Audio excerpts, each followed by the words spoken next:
So this is the latest news about the Iran nuclear deal. And again, I'm one of very, very, very few journalists to cover this independently and on the ground. So I have an entire playlist about the Iran nuclear deal with some great interviews with the Russian negotiators, the Iranian negotiators. So please go watch it if you want to learn about the nuclear deal without the mainstream media nonsense.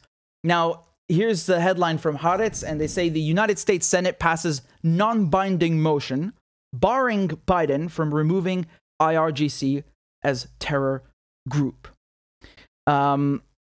Here is another one from Politico. Congress fires its first warning shot on Biden's Iran deal.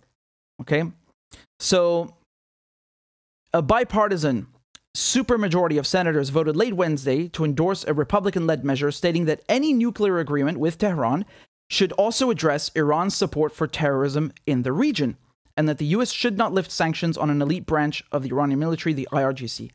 Now, let me point out to you, in case you didn't see it, how ridiculous this sentence is.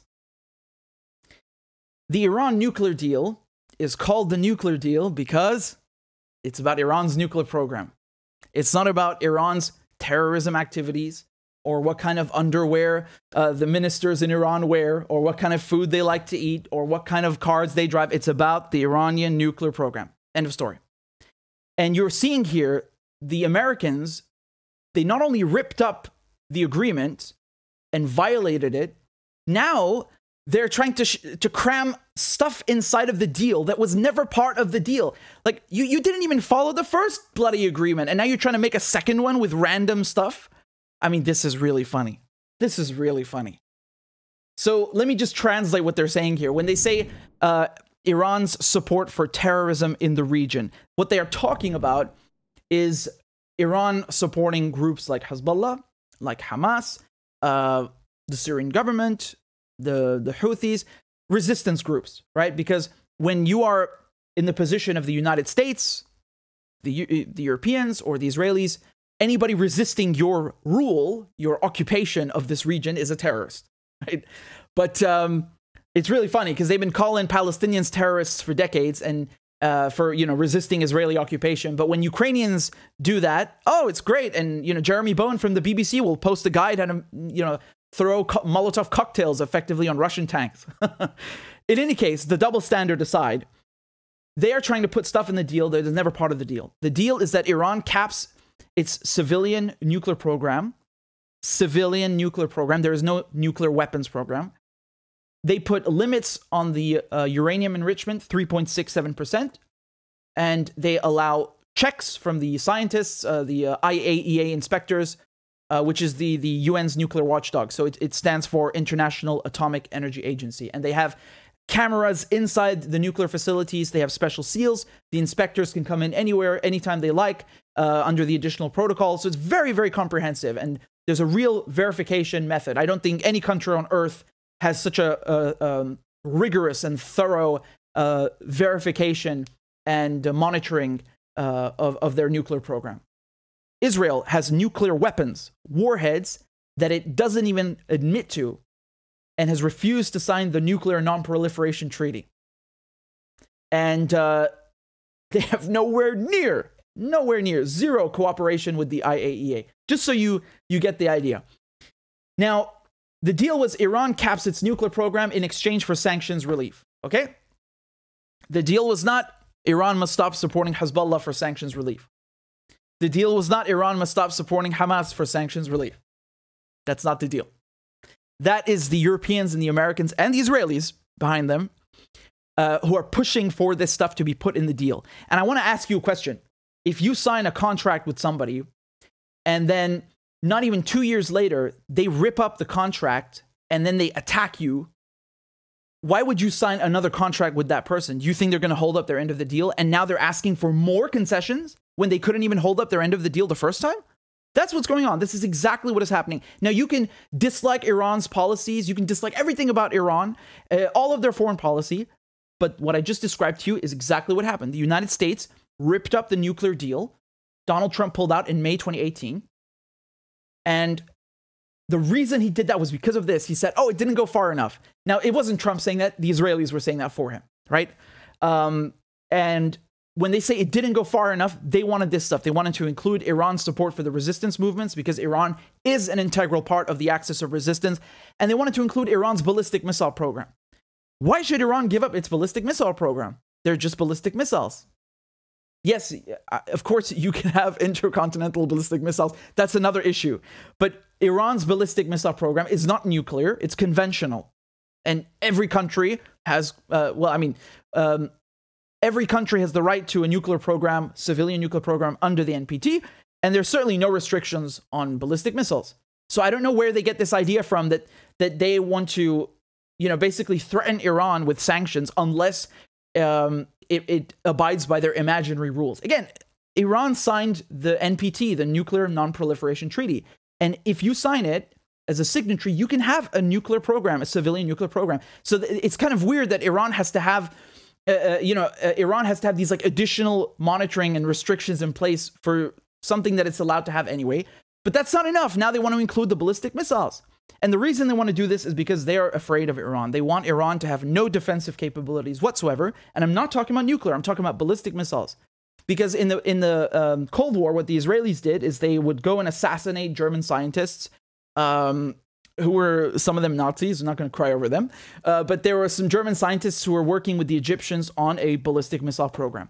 Because Iran, especially for a country under sanctions, they've done ridiculously well in developing their defensive capabilities, right? So one of their prize achievements is their ballistic missiles and cruise missiles, right? And then after Trump assassinated General Soleimani and Abu Mahdi al-Mohandes, they released a ballistic and a cruise missile and named them after both of them, Haj Qasim and Abu Mahdi. So my point is that you're seeing here how the US politicians are basically like Trump. They're just like Trump because these are Republicans and Democrats, right? And they are towing the exact same position as Mike Pompeo and Donald Trump and the Israelis. There is no difference. There's no difference. They sound exactly like them when they left the agreement. And again, just going back here, 62 senators, including 16 Democrats, vote to oppose nuclear-only Iran deal. And you might be very confused about this because you'll often hear that the Iran nuclear deal is meant to stop the Iranians from developing a nuclear weapon. And then you'll hear Israel opposing the deal. And you might be scratching your head and going, well, hold on a second. If Israel is scared of Iran having a nuclear weapon, why are they against the only thing that would make sure they don't have a weapon? I'll tell you why. Because they know goddamn well Iran is not building a weapon. Otherwise, the whole world would know, especially with all the verification and monitoring we have. They know there's no nuclear weapon program. They don't want the deal because it allows Iran to live without sanctions. So that means Iran can sell its oil on the global market. Iran can have European firms and corporations come invest in Iran, which is what happened when the deal was signed. And then they lost all of their investments because Trump sanctioned Iran again. And Iran can just, be basically a normal, accepted as a normal country in the international community. They don't want Iran to be accepted. They want Iran to be isolated, to be sanctioned. Do you understand? So that's what's going on. And not only that, but they are also trying to cram additional things in there, which really shows you how untrustworthy these politicians are. And I think that even though this is non-binding, it still says a lot. It really says a lot. Because they're dragging their feet. May 2018, we're May 2022. 4 years under sanctions. Terrible sanctions that hurt the civilians. And, I've explained this many times. I think if you look at all of the developments that happened, the assassinations, the acts of sabotage by the Israelis at the nuclear sites, that nuclear terrorism, that's okay. All of these things, Iran was very diplomatic about it. They could have escalated very, very,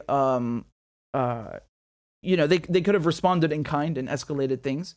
But they didn't. And they always left the door open. They never burnt the bridges. And that's why you have these negotiations going on. That's why they're still ongoing and have been able to take place. Because if Iran had done, had just reciprocated what the US had done or what Israel had done, there would be a war. there would be a war. And my personal opinion is they've exerted extreme patience. Again, like, what do you think the US would do if Iran killed their defense secretary, for example? What do you think would happen? There would be a war. Straight up war. What do you think the Israelis would do if Iran blew up one of their nuclear sites? War. And they did that to the Iranians, and they've always kept on with diplomacy. So I think it's really disingenuous to not follow the first deal and now ask for even more things. That's really, really not good. And again, this removing the IRGC as a terrorist organization, I mean, this is the exact sanction. This is the exact reason they used to like ban news outlets like Press TV. They say, oh, well, this news outlet that we don't like, that is anti-imperialist, is controlled by the IRGC. And, the Biden administration, which claims to be different than Trump, come in and they look at these Iran sanctions that Trump imposed. And they're like, you know what? Let's act on those and go steal 30 websites from different news outlets that are associated with Iran or friends with Iran or pro-Iran. Just steal them. The .com domain, gone. Gone. Very, very democratic, right? They kept saying, oh, Trump is a fascist. He's an authoritarian. Really? Why is Biden still trying to extradite Assange? Why did Biden go and attack 30 news outlets, foreign news outlets that are not based in the US, that have nothing to do?